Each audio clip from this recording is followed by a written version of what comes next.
کہ میرے خیال میں اگر اس علم کو اچھی طرح آپ یاد رکھ لیں تو معدے کے کسی ٹیسٹ ویسٹ کی کوئی ضرورت نہیں، کوئی نالیاں اندر داخل کرنے کی ضرورت نہیں. مریض کا منہ اندر کا حصہ اپنی خاص علامتوں کے ذریعے معدے کی تصویر بنا رہا ہے. اس میں رسٹاکس کی جو یہ تصویر بنتی ہے اس میں خاص پہچان والی چیز یہ ہے کہ میٹیلک ٹیسٹ. کبھی سیل کو، بیٹری کے سیل کو زبان لگا کے دیکھیں نا تو عجیب سی چیز ہے جو کھٹی بھی نہیں ہوتی مگر کھٹاس کی یاد بھی دلاتی ہے اور زبان سکڑتی ہے، اس سے پیچھے ہٹتی ہے. اور میٹل کا ٹیسٹ نہ نمکین، نہ پھیکا، نہ میٹھا، لیکن محسوس ہوتا ہے سب کو. میٹل منہ میں ڈالیں تو میٹل کا ٹیسٹ آتا ہے. وہ میٹیلک ٹیسٹ رسٹاکس کی نشانی ہے. منہ میں چھالے بھی پڑ جاتے ہیں بعض دفعہ، کیونکہ چھالوں کی خاص دوا ہے.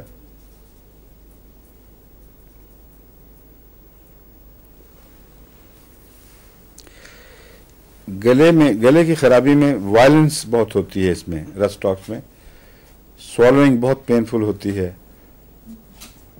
چھالے بھی پڑ جائیں گے گلے کے اندر، اور بہت زیادہ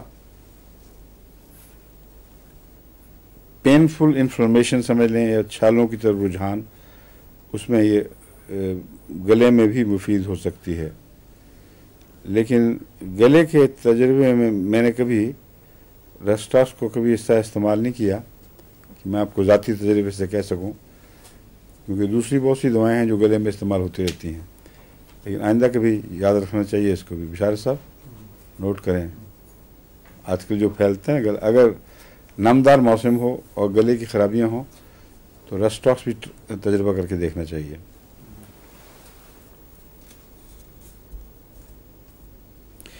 اسوفیگس کی انفارمیشن میں تو یہ مفید ہے یقیناً.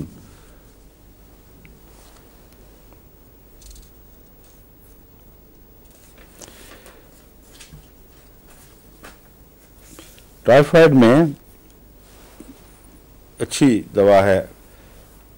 پیٹ میں بہت ہوا اور وہ جو رسٹاکس کی خاص علامتیں ہیں وہ سب موجود ہوں، اور خاص قسم کا اس میں بخار سر کو چڑھتا ہے اور اسی طرح ڈلیریم بھی پیدا ہوتا ہے. عام طور پر کہتے ہیں اگر اس طرف ذرا سا دباؤ ڈالا جائے تو ہوا گڑگڑاتی ہی پوری لگتا ہے کس راستے سے جا رہی ہے، نیچے تک پہنچتی ہے. لیکن یہ صرف ٹائیفائڈ کی بات نہیں ہے، عام طور پر اس میں ہو جاتا ہے. ٹمپینائٹس میں اپھارا جس کو کہتے ہیں، اس کو ٹمپینائٹس ہی کہتے ہیں ڈاکٹر.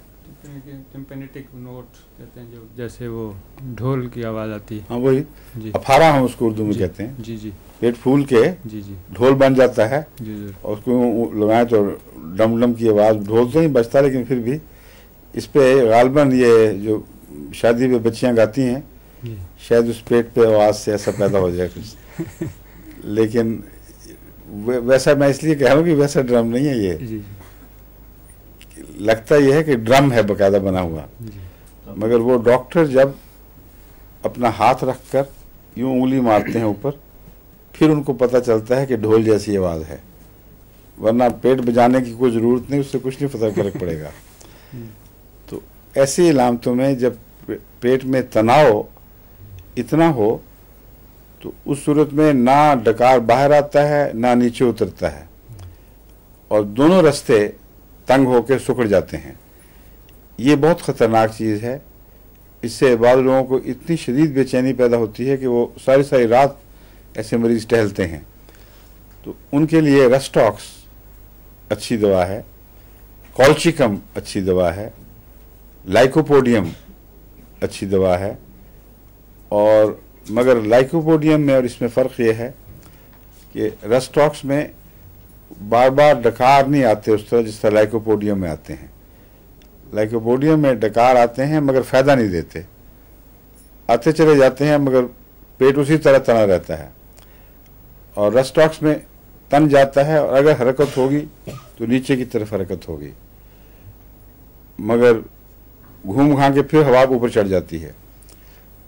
تو یہ علامتیں ہیں مختلف پیٹ کے تناؤ کی، ان کو پیش نظر رکھا جائے تو ہو سکتا ہے اس عام بیماری سے بعض مریضوں کو نجات مل جائے، مگر یہ ایسی بیماری ہے جس کو آج تک ایلوپیتھک بھی کنٹرول نہیں کر سکی، اور ہومیوپیتھک میں بھی غیر معمولی شفا نہیں دیکھی گئی کہ مریض ٹھیک ہی ہو جائے۔ جس کے پیٹ میں ایک دفعہ ہوا جگہ بنا لے وہ بڑا مشکل کام ہے، پھر سوائے اس کے کہ ایکسرسائز وغیرہ کر کے اس کو کچھ ٹھیک کیا جائے۔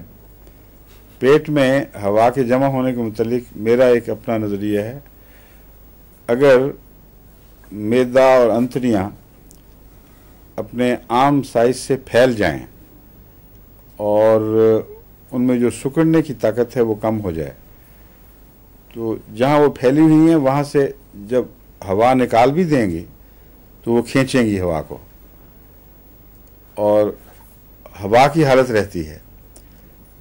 ایسے بعض تجارب ہوئے ہیں ایلوپیتھک میں کہ مریض کو جتنی خوراک دی گئی ہے اس سے زیادہ ہوا بنائی ہے، اس نے جتنی بنا سکتا تھا اس سے بہت زیادہ ہوا بنی، اور اس پر ایک وقت میں ڈاکٹروں کا نظریہ تھا کہ یوں ہی مریض کہتے ہیں اندر بن رہی ہے، وہ باہر سے ہوا لیتا ہے۔ ہر بات میں، ہر معاملے میں درست نہیں، اگر انفیکشن وغیرہ ہو تو اور بعض دفعہ ورمز ہوں تو غذا اکثر ڈکے ہو کے ہوا بنتی رہتی ہے، لیکن بعض مریض ایسے ہیں کہ یہ نہ بھی ہو تو معدے میں ہوا ضرور بھری رہے گی یا انتڑیاں پھیلی رہیں گی۔ وہ سارا نظام جو ہے اندر کا ایلیمنٹری کنیل کا، اس کو سکیڑنے کے لیے، واپس اپنی پہلی ٹون پہ بحال کرنے کے لیے کچھ اس سے ایسی دوائیں چاہیے جو مسکولر ٹونک ہوں، کچھ ایسی ایکسرسائز چاہیے جو اس کو کچھ سکیڑنے کی طرف واپس لے کے آئے، ورنہ ہوا نکلے گی تو پھر وہ معدہ پھیلے گا اور ہوا کھینچ لے گا، باتیں کرتے کرتے ہوا چلی جاتی ہے اندر، اس لیے ہوا کا راستہ روکنا بڑا مشکل ہے۔ لیکن اگر وہ تشنجی پہ کیفیت پیدا ہو جائے پھر علاج ضروری ہے فوری، اور یہ میں اس وقت جو بات کر رہا ہوں یہ ایک قسم کی تشنجی کیفیت ہوتی ہے، ٹمپینائٹس، پیٹ کا ڈھول بن جاتا ہے اور ہوا کسی طرف سے بھی نہیں نکلتی، اس وقت رسٹاکس بھی اچھی دوا ہے۔ سمجھ گئے ہیں؟ کیوں جی سلیم یاد ہو گیا؟ اچھا